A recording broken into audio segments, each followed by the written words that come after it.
അക്ഷരമുറ്റത്ത് ഭാഗം 3. 7 ദിവസം നീണ്ടുനിന്ന പരിപാടിയിൽ പ്രഗത്ഭ പണ്ഡിതനും വാഗ്മിയുമായിരുന്ന വി മമ്മാലിക്കുട്ടി മുസ്ലിയാർ ആയിരുന്നു പ്രഭാഷകൻ. ചിറ്റുമുറിയൻ മുസ്ലിയാർ എന്നായിരുന്നു അദ്ദേഹം അറിയപ്പെട്ടിരുന്നത്. അദ്ദേഹത്തിൻ്റെ വയലിൽ ലയിച്ച് സ്ത്രീകളൊക്കെ സംഭാവനയായി കാതിലുള്ള ആഭരണങ്ങൾ നിന്ന നിൽപ്പിൽ വലിച്ചൂരി കൊടുക്കുമായിരുന്നു. സംഭാവനകൾ ശേഖരിക്കുന്ന പാത്രത്തിൽ ഈ സ്വർണ്ണാഭരണങ്ങളോടൊപ്പം വലിച്ചൂരുമ്പോൾ ഊർന്ന ചോരയും കാണാറുണ്ടായിരുന്നുവെന്നാണ് പറയുന്നത്. അത്രയും ഹൃദയത്തിൽ തട്ടുന്ന പ്രസംഗമായിരുന്നു അദ്ദേഹത്തിൻ്റേത്. കാന്തപുരത്ത് മദ്രസ നിർമ്മാണത്തിനാവശ്യമായ പണം ഇതിലൂടെ കിട്ടി.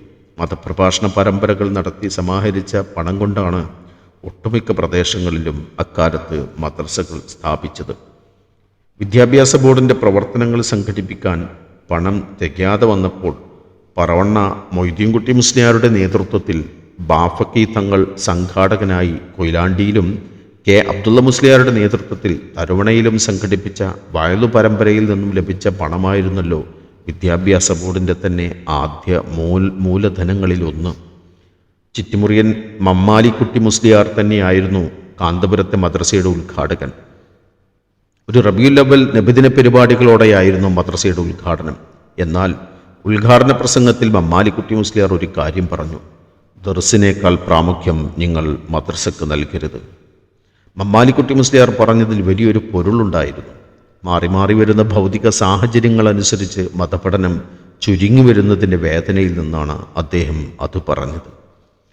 കാന്തപുരത്ത് ദർസിൽ പഠിക്കുന്ന കാലത്ത് ഒരിക്കൽ മഅദിനുൽ ഉലൂം മദ്രസയിൽ മുഅല്ലിമായി അധ്യാപകനായി ചേരാൻ അവേലത്ത് തങ്ങൾ ആവശ്യപ്പെട്ടു. സ്ഥിരം അധ്യാപകർ മാറിപ്പോവുകയോ പകരം അധ്യാപകരെ കിട്ടാതിരിക്കുകയോ ചെയ്യുമ്പോൾ ദർസിലെ വിദ്യാർത്ഥികളെ തൽക്കാലം അധ്യാപകരായി നിർത്തുന്ന ഏർപ്പാടുണ്ടായിരുന്നു. അങ്ങനെ ഞാൻ മഅദിനുൽ ഉലൂമിൽ അധ്യാപകനായി. എൻ്റെ ആദ്യത്തെ ജോലി എന്ന് വേണമെങ്കിൽ പറയാം. 12.5 രൂപയായിരുന്നു ശമ്പളമായി തന്നത്.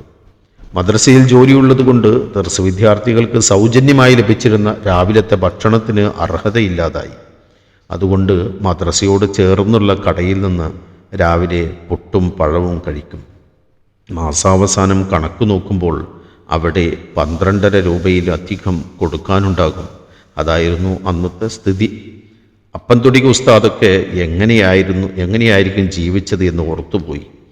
ഖുർആൻ പഠിച്ച ഓത്തുപള്ളിയുടെ സ്ഥാനത്ത് ഉയർന്നു വന്ന മദ്രസയിൽ തന്നെ ആദ്യമായി അധ്യാപകനായി നിൽക്കാനായല്ലോ എന്ന സന്തോഷം ആ ജോലിയിൽ ഉണ്ടായിരുന്നു. 2.5 മണിക്കൂറായിരുന്നു ക്ലാസ്സിൻ്റെ ദൈർഘ്യം. ക്ലാസ് കഴിഞ്ഞ് ദർസിലെത്തുമ്പോഴേക്കും നല്ല പോലെ ക്ഷീണിച്ചിട്ടുണ്ടാകും. ക്ലാസ്സിനു വേണ്ടി തലേന്ന് നടത്തുന്ന തയ്യാറെടുപ്പ് കൂടി പരിഗണിച്ചാൽ ദിവസത്തിൻ്റെ വലിയൊരു ഭാഗം മദ്രസയുമായി ബന്ധപ്പെട്ടു പോകും. ഇത് ദർസ് പഠനത്തെ ബാധിക്കും എന്ന സ്ഥിതി വന്നപ്പോൾ മദ്രസയിലെ ജോലി നിർത്തി. മഅദിനുൽ ഉലൂമിന് തുടക്കം കുറിച്ച മമ്മാലിക്കുട്ടി മുസ്ലിയാരുടെ ഉപദേശവും അതായിരുന്നല്ലോ.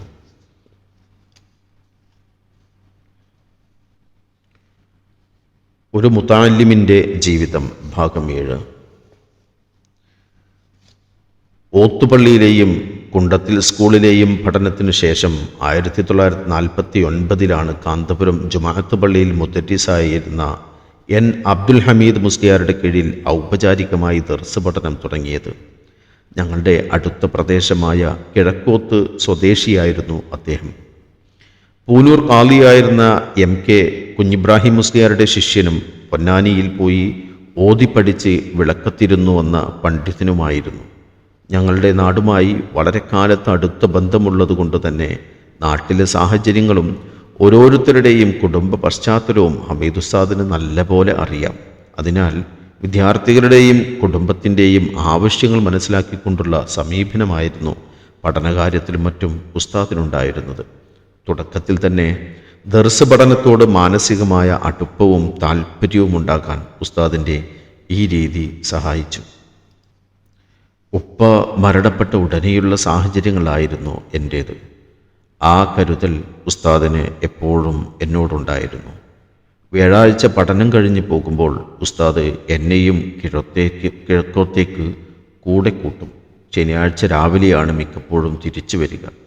മക്കളുടെ കാര്യത്തിൽ എന്ന പോലെ എല്ലാ പരിഗണനയും നൽകും. കാര്യങ്ങൾ ചോദിച്ചറിയും. വീട്ടുകാരും അങ്ങനെ തന്നെ. നല്ല ഭക്ഷണം പാചകം ചെയ്തു തരും. വലിയൊരു ആശ്വാസമായിരുന്നു അതൊക്കെ. അധ്വാനശീലനായ മികച്ചൊരു കർഷകൻ കൂടിയായിരുന്നു ഉസ്താദ്. ദർസിൻ്റെ ഒഴിവുവേളകളിൽ കൃഷിയിൽ വ്യാപൃതനാകും. നെൽകൃഷിയും പച്ചക്കറിയും ആടുമാടുകളെ വളർത്തലുമെല്ലാം ഉണ്ട്. ഉസ്താദിൻ്റെ സമ്പത്തെല്ലാം സ്വന്തം ശരീരം കൊണ്ട് അധ്വാനിച്ചുണ്ടാക്കിയതാണ്.